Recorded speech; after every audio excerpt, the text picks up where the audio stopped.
அரக்கோணம் எல்லையில் ஸ்ரீ பத்ரகாளி அம்மன் திருக்கோயிலில் 38ஆம் ஆண்டு யாக பூஜையும் அன்னதானமும் சிறப்புடன் நடந்தேறியது.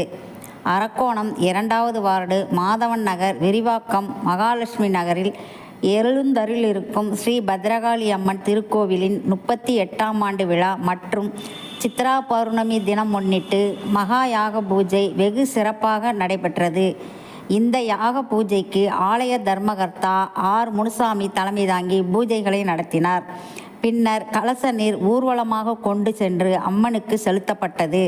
விழாவில் சிறப்பு அழைப்பாளர்களாக அதிமுக மாவட்ட வர்த்தகர் அணி இணைச் செயலாளர் MP சோமசுந்தரம், புரட்சி தேசிய கட்சி தலைவர் தண்டபாணி, முன்னாள் நகரமன்ற உறுப்பினர் ராஜா, திமுக பிரமுகர் மணிவண்ணன் ஆகியோருடன் வினோத்குமார், அம்மன் பில்டர்ஸ் லட்சுமி மோகன், MP Purushothaman, MP அனுவீர், MP சரண்வேல், B Arumugam, A Murugan உள்ளிட்ட ஆன்மீக பக்தர்கள் திரளாக கலந்து கொண்டனர். பூஜைகளுக்கு பின் அனைவருக்கும் அறுசுவை உணவு பரிமாறப்பட்டது.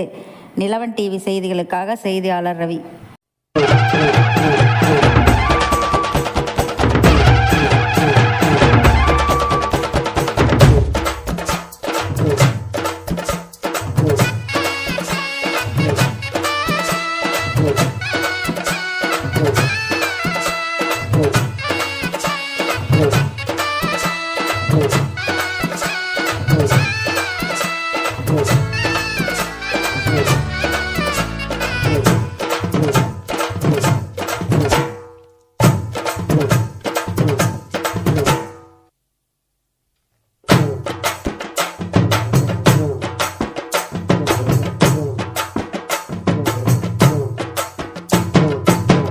அம்மன் கோயில் வாசலில கோடி சன்னம் கூடுதம்மா, பொங்க வச்சு பூச வச்சு சந்தனம் பாடுதம்மா. அம்மன் கோயில் வாசலில கோடி சன்னம் கூடுதம்மா, பொங்க வச்சு பூச வச்சு சந்தனம் பாடுதம்மா. அவ ஓம் கணக்கையும் என் கணக்கையும் பார்த்து வச்சிருக்கா, இப்ப யார்